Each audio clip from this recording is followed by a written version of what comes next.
is gone. We're going to take a look towards the, when Travis gets pulled back, come back to your left, Travis. Come back to your left. And a little bit more to your left. And zoom in right there.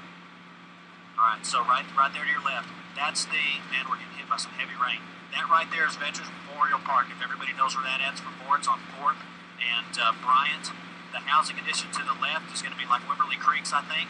The two houses in are completely gone. Off to your right, we're going to pan back towards the south, and we have houses in that addition gone. We have the Moore Administration Building.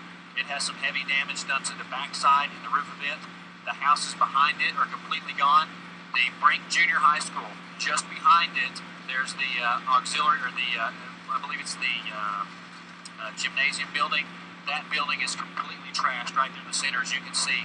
The track from here, it went just south of 4th Street, and it's going to go right towards the, I'm getting hit by some heavy rain here. It's going to go right towards the Walmart, the neighborhood market.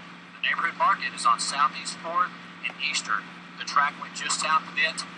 We're getting hit by some RFDs. The track went just south of it and went straight to the west. And it's going to cross another housing addition right there. I believe it's Apple Creek. And it's going to come up on passing, not Telephone Road, passing a Tower Road. And it's going to cross the train tracks there. From the train tracks, we're still in between 12th Street, or we're between 19th Street and 4th Street. It went straight across there, hit those houses that run right along the highway, and looks like it went over, if you go to your right, Travis, will go from Lowe's to the Warren Theater. Looks like it tracked just north of the Warren Theater, and it hit the Warren Theater, it hit the bowling alley, it hit the bank, it hit the post office, and right there on the corner is the Norman Regional Healthcare Center. It's the hospitals right there on 4th and Telephone Road. It hit that. We're going to continue to go to the west. We have several housing additions right here. We've got a trailer park, and this thing just completely destroyed right here as we go from Santa Fe, and again, I'm between 19th Street and 4th Street forward. We're still headed west. Let me zoom in here. And look at that school. Look at that school, guys. Oh my God, right there. Keep coming back to your left, Travis. Keep coming back to your left. If you guys can see this, I don't know how to explain it, how to describe it. This is terrible. This is war zone terrible. This school is completely gone. Now we're going to stay right here. Oh no! It's right to the right. If you'll pan back to the right, you're going to see the school. That was it right there. That's what's left of it. And you can see all the housing additions that are, all this house right here is completely destroyed. And, guys, we're going to have to definitely, police and everybody en route. That is a school. No, that's a storage unit. Come back to your left. If you guys are still with me here, this damage path is right there in the top right of your screen. There's the school. I'm not for sure the exact name of it, but that's going to be on. It's going to be south of 4th Street. It's going to be east of Santa Fe. Whatever school that is, it's going to be. It is, like you see, completely destroyed as kids run up to hopefully their loved ones. But this whole area right here, guys, is it's completely destroyed. The houses are destroyed. They're completely leveled. We're gonna just stay right here in this area. This is the hardest hit area. Police have folks stopped right here on Santa Fe, in between 19th Street and 4th Street. This is by far the hardest hit area. As you can see, we've got more police out there trying to find everybody, or doing what they do best, is rendering aid. And all the kids are running. We'll stay here for a little bit and see if we get some damages, or if we get a report of how everybody's doing. I'm just going to talk to you as we kind of stay on this shot. As we continue to look back towards the west, this whole area is just completely demolished. Every house in this area is leveled. I'm fixing to cross. I'm just north of 149th Street, and this whole area right here, this neighborhood, in between Santa Fe and Western, John, can police you hear are me? driving through there looking for people. Yeah, I can hear you. Linda, can you hear me? Yes, John, we need to let people know that they're going to set up a search and rescue headquarters at the Warren Theater.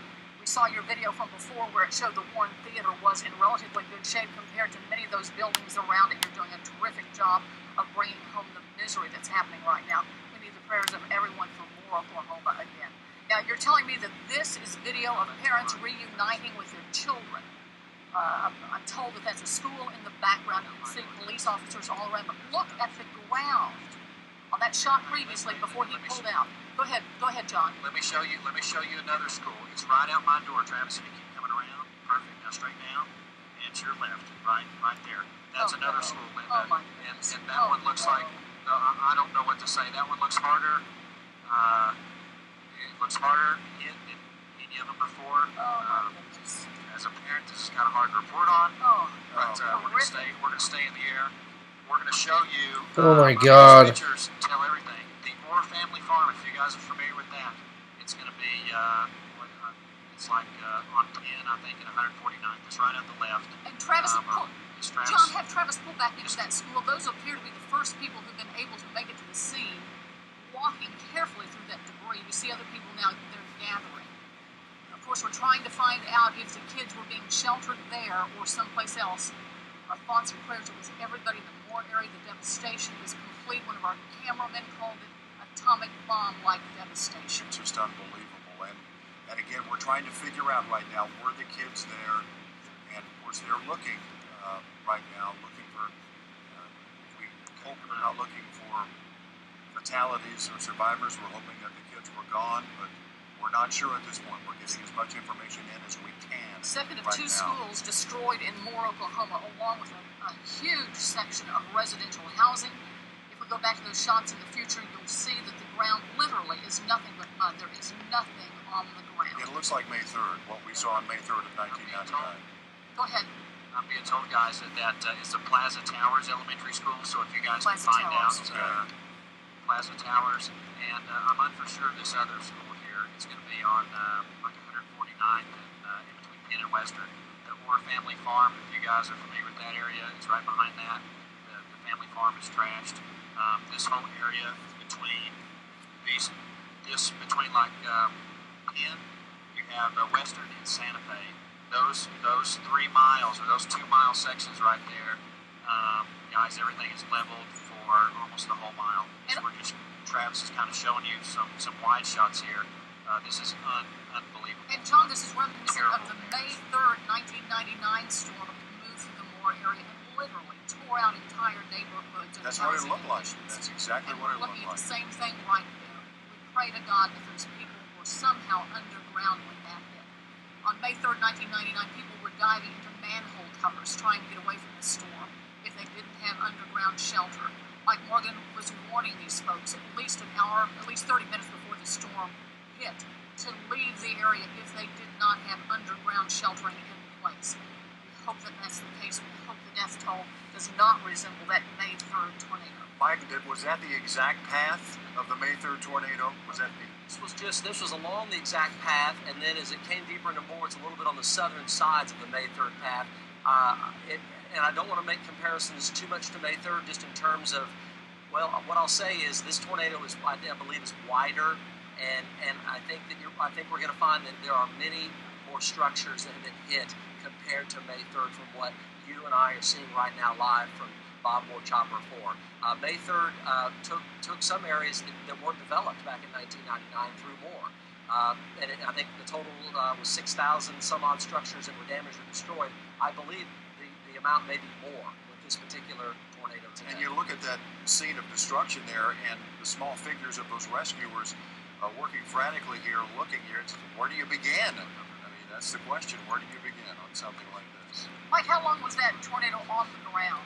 Well, it was on the ground for just under 1 hour, Linda. It set down just southwest of west of Newcastle, and then went to that large wedge. And I think the peak width on it was about 1.5 miles wide. That's one thing that I'm noticing looking at these pictures is the debris path appears to be significantly wider through Moore than May 3rd, 1999, and again, most of this path is just on the southern sides of the May 3rd path. We just saw somebody there, obviously, in distress as any of us would be walking upon a scene like that, looking through the rubble there. Again, let us repeat that Warren Theater is going to be the staging area for search and rescue. We know that a lot of people are